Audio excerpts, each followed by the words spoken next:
السلام علیکم ورحمۃ اللہ وبرکاتہ۔ اعوذ باللہ من الشیطان الرجیم، بسم اللہ الرحمن الرحیم۔ محترم سامعین، میں امید کرتا ہوں آپ سب خیریت سے ہوں گے۔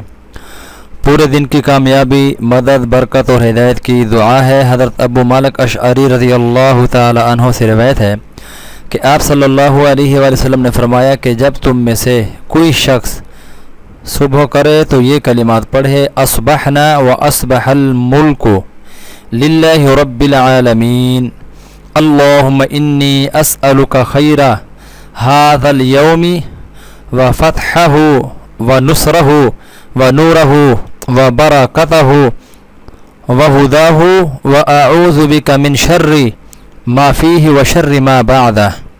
ہم نے اور تمام جہان نے رب العالمین کے لیے صبح کی: اے اللہ، میں تجھ سے اس دن کی خیر، کشادگی، مدد، نور اور ہدایت کا سوال کرتا ہوں، اور میں تیری پناہ میں آتا ہوں آج کے شر سے اور آئندہ آنے والے شر سے۔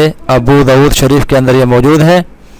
اور شام کے وقت بھی یہی کلمات پڑھے، لیکن اصبحنا کی جگہ امسینا اور اصبح کی جگہ امسا پڑھے، اور الیوم کی جگہ اللیل پڑھے۔ انشاءاللہ العزیز اللہ رب العزت ہم سب کو اس دن کامیابی، مدد اور برکت عطا فرمائیں گے۔ اللہ ہم سب کو عمل کی توفیق عطا فرمائے۔